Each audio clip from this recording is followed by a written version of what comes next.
Hello दोस्तों, good morning. मेरा नाम है सुमित राठी और आप सभी मेरे साथ हैं इंडिया के नंबर 1 स्टडी चैनल जिसका नाम है अनअकैडमी यूपीएससी। दोस्तों, तारीख है आज 3 जुलाई, समय है मॉर्निंग 5 बजे का समय है मॉर्निंग करंट अफेयर का। सो करंट अफेयर आप मेरे साथ बने हुए दोस्तों। करंट अफेयर के 5 क्वेश्चन करेंगे। 5 क्वेश्चन के हम पहले क्वेश्चन देखेंगे और उनको हम डिटेल में एक्सप्लेन करेंगे, ठीक है। ये जो पूरा सीरीज़ है ये यूपीएससी सीएससी 2020 और 21-22 के लिए बहुत इंपॉर्टेंट है। क्यों? आप लोग जानते हो करंट अफेयर का क्या रोल होता है, क्या रोल वो प्ले करता है ना। और दोस्तों सुमित 10 ये अपना कोड है यार, ये आपका अपना कोड है। इस कोड का आप इस्तेमाल कर सकते हो to get 10% off on Unacademy. देखो अनअकैडमी पे अगर आपको 10% ऑफ चाहिए तो बेझिझक इस कोड का आप यूज़ कीजिए। जैसे ही आप ये कोड इस्तेमाल करेंगे आपको 10% का क्या मिलेगा दोस्तों, इंस्टेंट डिस्काउंट यहाँ पर आपको मिल जाएगा। अनअकैडमी के ऊपर इंस्टेंट डिस्काउंट आपको मिलेगा। जैसे अगर मैं बात करूँ 2 ईयर का अनअकैडमी सब्सक्रिप्शन जो है it will cost you around 64,000, है ना। आप इस कोड का इस्तेमाल कीजिए, आप इस कोड का सुमित 10 कोड का यूज़ कीजिए। जब आप इसको परचेज करोगे तो you will get this entire course only at 57,000। Second, अगर इसी 1 ईयर के कोर्स को, अगर 1 ईयर का कोर्स आप परचेज करते हैं तो इसका कॉस्ट क्या है आपका, इसका कॉस्ट है दोस्तों 44,000 and you will get this entire course only at 39,000, ठीक है। तो यार ये जल्दी से वेट मत करो, देखो आपको डिस्काउंट मिल रहा है। पहले डिस्काउंट बहुत ज़्यादा था, मैं बार बार आप लोगों से बोलता था पता नहीं डिस्काउंट कब तक रहे ना रहे। वैसे 2 साल के का जो एक्चुअल प्राइस है वो है 92,000, तो सून ये हो जाएगा बहुत जल्दी। तो आप ऐसा मत करो कि ये प्राइस बढ़े इतना हो। सो जल्दी से जल्दी जाइए और फटाफट से आप अनअकैडमी के इस कोर्स को सब्सक्राइब कर लीजिए, ओके। वर्ल्ड ज्योग्राफी का कोर्स आपको मिलेगा, अभी कंटिन्यू चल रहा है हमारा। उसके अलावा physical geography, Indian geography, ecology, ये सारे कोर्सेज हमारे चल रहे हैं। आपको कोड क्या यूज़ करना है, you just have to use the code Sumit 10। बस आपको एक चीज़ का ध्यान रखना है, सुमित 10 आपका कोड रहेगा। आप सुमित 10 कोड का इस्तेमाल कीजिए, you will gate 10% instant discount. आपको 10% डिस्काउंट मिलेगा, कोई भी प्रॉब्लम वाली बात नहीं है। आज का पहला सवाल दोस्तों, trade receivable discounting system, TReDS की मैं बात कर रहा हूँ। ये ट्रेड्स क्या है? Trade receivable discounting system TReDS. देखो यार सिंपल समझो, आप कोई चीज़ बेचते हो, ठीक है। मान लो मैं एक कंपनी हूँ, कंपनी है मेरी कंपनी ए, मैंने कोई ऑर्डर दिया, मैंने कुछ आपकी चीज़ें सेल की, ठीक है। सपोज मैंने कुछ चीज़ें सेल की, ये अमाउंट था, ठीक है, मैंने सेल कर दी। अब इसके बदले में मुझे क्या मिलेगा, आपका पेमेंट मिलेगा। मिलेगा कि नहीं मिलेगा? लेकिन मैं मान के चलता हूँ ये पेमेंट मुझे अभी नहीं मिला है, अभी नहीं मिला है, समझ रहे हो। ये पेमेंट मान लिया मैंने 1 साल बाद मिलेगा मुझे, तो हम इसी को हम क्या बोलते हैं, दिस इज ट्रेड रिसीवेबल। इसको हम क्या बोलते हैं, ट्रेड रिसीवेबल बोलते हैं, अकाउंट रिसीवेबल बोलते हैं। कि कोई चीज़ है, कंपनी है ए, इसने कोई प्रोडक्ट की डिलीवरी दी, मान लो बी प्रोडक्ट की डिलीवरी दी, सेल किया, बदले में पेमेंट मिलेगा। लेकिन ये पेमेंट उसको इंस्टेंट नहीं मिलता है, पेमेंट डिले मिलता है, थोड़ा टाइम पेमेंट नहीं मिलता है। तो ये पेमेंट मान के चलते हैं 1 ईयर के बाद में मिलेगा। तो ये जो बाद में मिलेगा ना, इसी को हम क्या बोलते हैं दोस्तों, this is known as the trade receivable. इसको हम ट्रेड रिसीवेबल के नाम से जानते हैं, अकाउंट रिसीवेबल के नाम से जानते हैं। ये बात समझ में आई आपको? आप लोगों को पता है दोस्तों एमएसएमई जो है ये कितने छोटे मार्जिन पे करती है, micro small and medium enterprises, they work on the very small margin, बहुत छोटे मार्जिन के ऊपर ये काम करते हैं MSME, micro small and medium enterprises. इन्होंने क्या होता है, अभी देखो लॉकडाउन से पहले बहुत सारा इन्होंने अपना सामान जो था डिस्पैच किया हुआ था, सेल किया हुआ था। लेकिन यार उनका जो ट्रेड रिसीवेबल्स था उनके ऊपर उनको अभी फाइनेंसिंग मिल नहीं रही, उनको पैसा मिल रहा। तो उनकी फाइनेंसिंग और लिक्विडिटी का जो आपका वर्किंग कैपिटल है उस सिचुएशन को इंप्रूव करने के लिए अब क्या किया गया है, सपोज एक कंपनी ने माल बेचा डी, इसकी पेमेंट है, तो इसकी जो पेमेंट की जो रिसिप्ट होती है, भाई पेमेंट तो अभी नहीं मिली बट रिसिप्ट मिली हुई है, पेमेंट मिलेगी लगभग 1 साल के बाद। तो अब इस पेमेंट रिसिप्ट के द्वारा इसको फाइनेंसिंग दी जा सकती है। सपोज 1 लाख रुपए की पेमेंट है, रिसिप्ट है ये, तो कोई भी फाइनेंसर क्या करेगा, इस रिसिप्ट को अपने पास रखेगा, है ना, और इसके ऊपर इसको फाइनेंस दे देगा, पैसा दे देगा, वर्किंग कैपिटल दे देगा, ठीक है। तो इसके ऊपर डिस्काउंट होता है। मान लो ये 1 लाख का है तो ये बोलेगा चलो ठीक है ये 1 साल के बाद मिल रहा है, तो मैं एक काम करता हूँ, मैं आज तेरे को 85,000 रुपये दे देता हूँ, जब 1 लाख आएगा मैं अपने पास रख लूँगा। तो ये इसका 15,000 रुपये इसका क्या हो गया बाज। तो मतलब क्या हुआ कि जो आपकी ट्रेड रिसीवेबल है ना उसके ऊपर डिस्काउंट कर दिया इसने। समझ में आई बात या नहीं आई? जल्दी से बताओ मुझे फटाफट से, are you getting my point और नॉट? मैं क्या बोल रहा हूँ दोस्तों, देखो यार सिंपल सी बात है, ये किसके लिए किया गया, एमएसएमई के लिए किया गया है। Consider the following statement regarding the trade receivable discounting system. Trades के बारे में आपको कुछ कथन दिए गए हैं, बताना। It is an electronic platform for facilitating और discounting of trade receivables of the MSME. ये एमएसएमई के व्यापार प्राप्तियों की सुविधा या छूट के लिए एक इलेक्ट्रॉनिक्स मंच है। Only MSME can participate as seller in trades, केवल और केवल एमएसएमई इसमें ट्रेड्स के रूप में पार्टिसिपेट करती हैं। It facilitate the discounting of both invoice as well as bill of exchange. As I told you, invoice क्या होता है यार? इनवॉइस वो होता है कि जो आपको मिले। भाई मैंने आपको बताया एक कंपनी है, उसने माल भेजा वैसे ये आरबीआई ने स्टार्ट किया था एमएसएमई के लिए। और कब स्टार्ट किया था? एक इंस्टीट्यूशनल मैकेनिज्म है विच आरबीआई स्टार्टेड इन 2014। आरबीआई ने 2014 में इसको स्टार्ट किया था और इसका पर्पस यही था कि जो वर्किंग कैपिटल है, जो एमएसएमई है, उनको वर्किंग कैपिटल मिले, उनकी जो आपकी जो कंडीशंस हैं उनमें सुधार किया जा सके। तो तीनों की तीनों स्टेटमेंट यहाँ पर क्या है दोस्तों? एकदम ओके की रिपोर्ट है। सिर्फ इस ट्रेड सिस्टम में एमएसएमई एज ए सेलर अपने आप को रजिस्टर कर सकती हैं, बाकी इसमें इनवॉइस और बिल ऑफ एक्सचेंज दोनों के दोनों आपके इन्वॉल्व यहाँ पर होते हैं। सो तीनों की तीनों स्टेटमेंट क्या है दोस्तों आपकी सही है, तो D is the correct answer.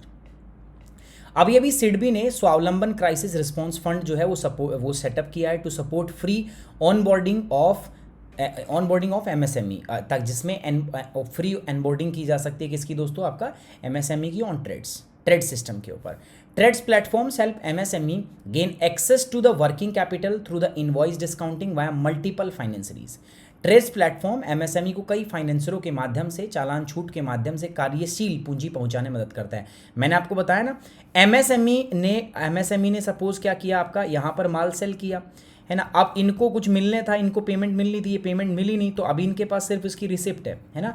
तो इस रिसिप्ट के ऊपर फाइनेंसर क्या दे देगा? आपको पैसा दे देगा। फाइनेंसर दे देगा वर्किंग कैपिटल।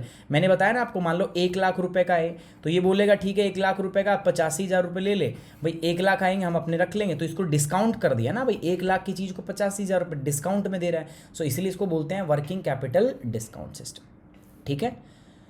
सो MSME supplier, TReDS financier, corporate buyer, तो ये आपका पूरा सिस्टम है। एक इलेक्ट्रॉनिक्स प्लेटफॉर्म है for facilitating the financing discount of TReDS receivable of MSME. Seller, buyer, financiers and are participants on the trade system. Only MSME can participate as seller in trades, केवल MSME इसके अंदर भाग ले सकते हैं।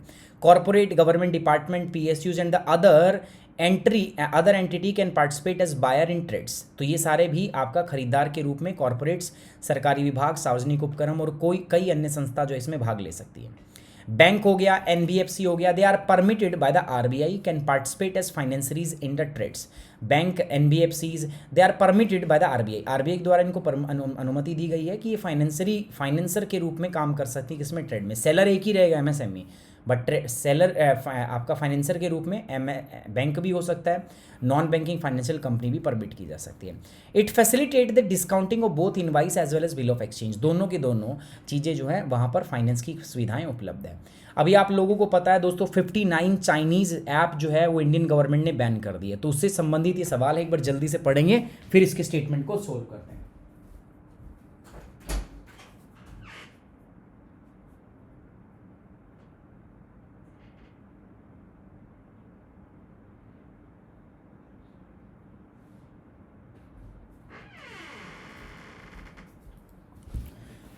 So consider the following statement regarding the cabinet recent mobile apps banned by the government of India, है ना। तो क्या है दोस्तों, अगर मैं बात करूं आपका, तो recently the government invoked its power under the section 69A। भारत सरकार ने अपना जो सेक्शन 69A है of information technology in view of the engagement emergent nature of the threats has decided to block the apps. यार अभी China के साथ हमारी सिचुएशन कैसी चल रही है आप लोग जानते हो, तो उस सिचुएशन को ध्यान में रखते जो हमारा information technology IT act 69A है ना, उसके अंडर में उसको ध्यान में रखते हुए सरकार ने क्या किया, लगभग 69 जो चाइनीज़ ऐप है उनको बैन कर दिया है, कंप्लीट बैन कर दिया है। ठीक है। The Indian cyber crime coordination centre, ministry of electronics and IT has recommended for the blocking of these malicious app. ये बात तो सही है, जो आपका Indian cyber crime coordination centre है ना, उसी ने इसको रिकमेंड किया कि इन चाइनीज़ ऐप्स को ब्लॉक करो। लेकिन बात क्या है ना दोस्तों, ये ministry of electronics and IT के अंडर में काम नहीं करती, MIT के अंदर काम नहीं करती। ये किसके अंडर में काम करती है? Basically they work under the ministry of home affair. तो Indian cyber crime coordination centre under the ministry of home affair has recommended for the blocking of these malicious app. ठीक है। तो अगर मैं बात करूं, फर्स्ट स्टेटमेंट तो correct है बिल्कुल, IT एक्ट 69A के तहत इसको हमने बैन किया है, बाकी सेकंड स्टेटमेंट सही नहीं है। सो A is the only one is the correct answer. तो गवर्नमेंट ने अभी 59 चाइनीज़ ऐप्स को दोस्तों भारत की सिक्योरिटी और सॉवरेंटी को ध्यान में रखते हुए इन 59 ऐप को आपका बैन कर दिया, जिसमें TikTok, UC browser, share it, live, Vigo, बहुत सारी ऐप थी जिनको बैन कर दिया हमने। मिनिस्ट्री ऑफ इलेक्ट्रॉनिक्स ने अपनी इंफॉर्मेशन टेक्नोलॉजी के सेक्शन 69A के अंडर की जो पावर है उसको इन्वॉक करते हुए ये काम किया है। The Indian cyber crime coordination centre जो मिनिस्ट्री ऑफ होम अफेयर के अंडर में काम करता है, उन्होंने ये एग्जॉस्टिव रिकमेंडेशन भेजी थी कि इन मैलिशियस ऐप को क्या किया जाए, ब्लॉक किया जाए। तो Indian cyber crime coordination centre जो है, जो मिनिस्ट्री ऑफ जो हो गृह मंत्रालय के अंडर में काम करता है ना, उन्होंने बोला था कि ठीक है, इन ऐप्स को क्या करो, बंद करो। अगली बात करते हैं दोस्तों marginal standing facilities, MSF. MSF क्या होता है दोस्तों, मैं आपको कई बार बता चुका हूँ पॉलिसी विंडो के बारे में, है ना। एमएसएफ जो है ये मॉनेटरी पॉलिसी टूल है, ठीक है। मॉनेटरी पॉलिसी क्या है दोस्तों, आपका टूल है। सरकार क्या करती है, देखो आरबीआई के पास में काम है, आरबीआई के पास क्या है, to control the inflation. Inflation कैसे कंट्रोल करता है आरबीआई, इसके लिए क्या काम करता है, आरबीआई इसके लिए मनी सप्लाई को कंट्रोल करता है। क्या करता है, जो आपकी मनी सप्लाईज है आरबीआई इसको कंट्रोल करता है, ठीक है। तो मॉनेटरी पॉलिसी टूल है, आरबीआई इसके लिए क्या करता है, आपका मनी सप्लाई को कंट्रोल करता है। समझ में आ रही बात मैं क्या कर रहा हूँ। अब आरबीआई या तो मनी सप्लाई को इंक्रीज करता है, मनी सप्लाई को क्या करता है, डिक्रीज करता है विद द वेरियस टूल्स, है ना। अलग अलग टूल्स होते हैं उसके पास जिसके वो काम करता है। तो मॉनेटरी पॉलिसी कमेटी के बारे में मैं बात कर रहा हूँ, मार्जिनल स्टैंडिंग फैसिलिटीज, एमएसएफ। तो इसमें क्या होता है, आरबीआई कुछ ऐसे टूल का इस्तेमाल करता है जैसे repo rate, reverse repo rate, तो उसी में एमएसएफ भी है। So MSF basically is a monetary policy tool, ये मॉनेटरी पॉलिसी का टूल है और कुछ भी नहीं है ये आपका। इसमें क्या होगा बेसिकली आपका, मैं बता दूं आपको, देखो एक होती है, देखो मैंने बोला ना पॉलिसी रेट होती है जिसको हम बोलते हैं रेपो रेट। रेपो रेट के इधर पीछे आती है रिवर्स रेपो रेट, ठीक है, आती है। और इधर आती है क्या दोस्तों, एमएसएफ, मार्जिनल स्टैंडिंग फैसिलिटीज़। अगर ये है एक पॉलिसी कॉरिडोर होता है, सपोज मान लें 5 है, तो ये वैसे 1% जनरली कम होती है इससे 4, और ये कितनी होती है आपका 1% ज़्यादा 6।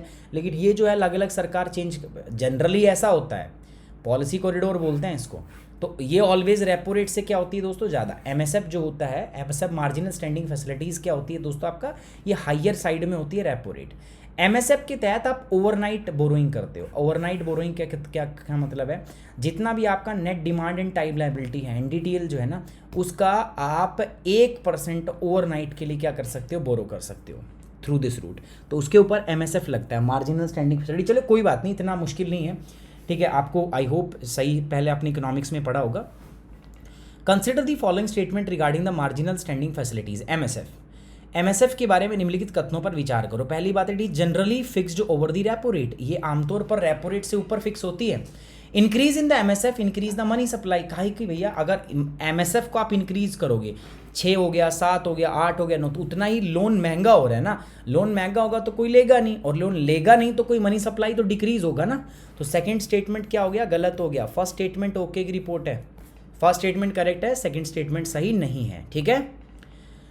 चलो एक्सप्लेन कर देते हैं। Recently RBI extend enhanced borrowing limit under MSF till 30 सितंबर। हाल ही में आरबीआई ने एमएसएफ के तहत 30 सितंबर तक बढ़ी हुई उधार सीमा का विस्तार किया है।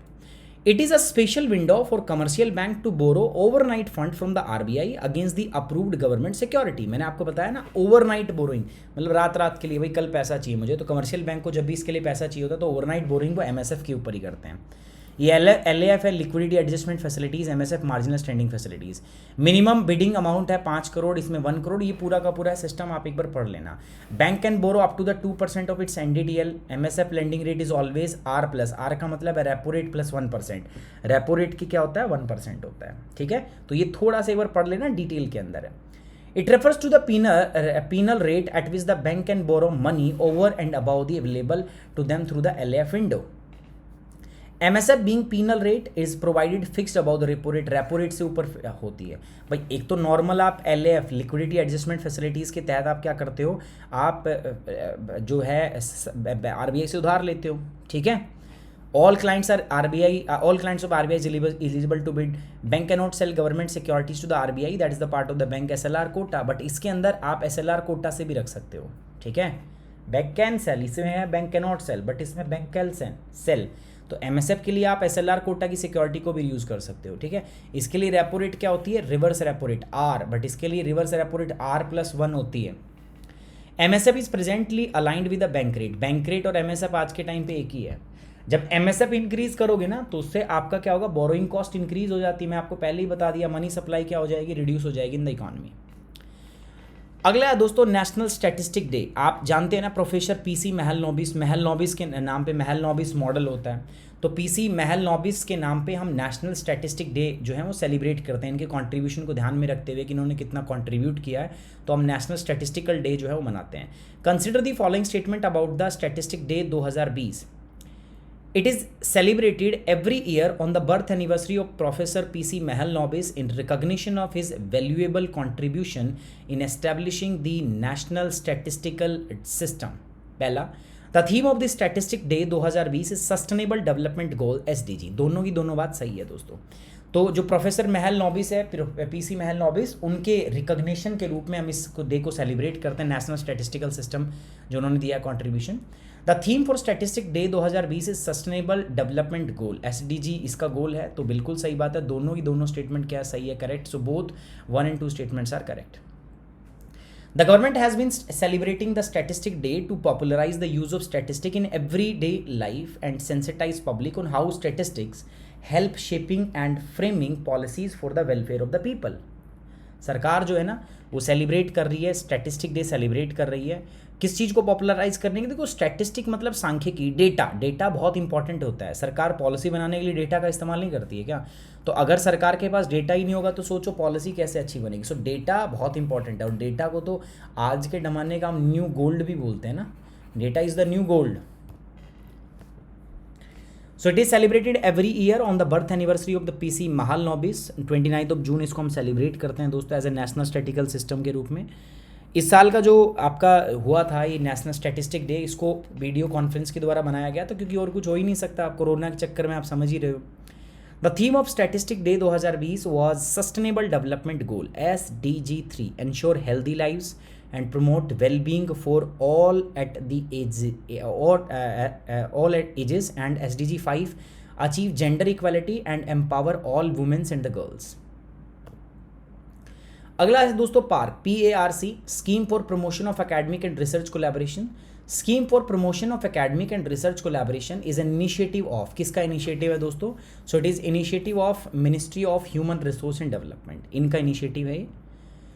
रिसर्चर फ्रॉम IT, देखो हो क्या रहा है कि अभी एक नया मेथड जो है हाइड्रोजन, ग्रीन हाइड्रोजन बनाने का वो प्रोड्यूस, देखो अभी तक जो हम हाइड्रोजन बना रहे हैं ना, जो कन्वेंशनल हाइड्रोजन हम बना रहे हैं, इसमें यार बहुत ज़्यादा हाइड्रोजन बनाते तो हम, लेकिन यार चक्कर क्या है ना, इसमें बहुत ज़्यादा मात्रा में green house gas carbon dioxide produce होती है। तो अभी क्या हुआ है, IIT मद्रास ने कोलैबोरेट किया है अपने जर्मनी के काउंटर पार्ट से, ताकि एक ऑल्टरनेटिव टेक्नोलॉजी बनाई जा सके to produce the green hydrogen. ठीक है, तो इससे फिर हमारी हाइड्रोजन बेस्ड इकॉनमी को बूस्ट मिलेगा, है ना। कार्बन डाइऑक्साइड भी हम कम प्रोड्यूस करेंगे, है ना। जो कन्वेंशनल कार्बन डाइऑक्साइड उससे ग्रीन हाउस गैस बहुत निकलती है यार, तो इसीलिए हमने ये काम किया है। सो इसमें इलेक्ट्रोकेमिकल स्प्लिटिंग ऑफ वाटर हम करेंगे, कॉल्ड जिसको हम वाटर इलेक्ट्रोलाइसिस बोलते हैं, WE, a clean फैसाइल and highly efficient technologies for a large scale production of high purity H2। The project is taken up under the Scheme for Promotion of Academic and Research Collaboration of SPARC। परियोजना को शैक्षणिक और अनुसंधान सहयोग या SPARC के संवर्धन के लिए योजना के तहत लिया गया है। दोस्तों चलिए, ये अपना इंस्टाग्राम अकाउंट है यार, फॉलो कर लो। ये अपना टेलीग्राम अकाउंट है, इसको भी फॉलो करना है आपको।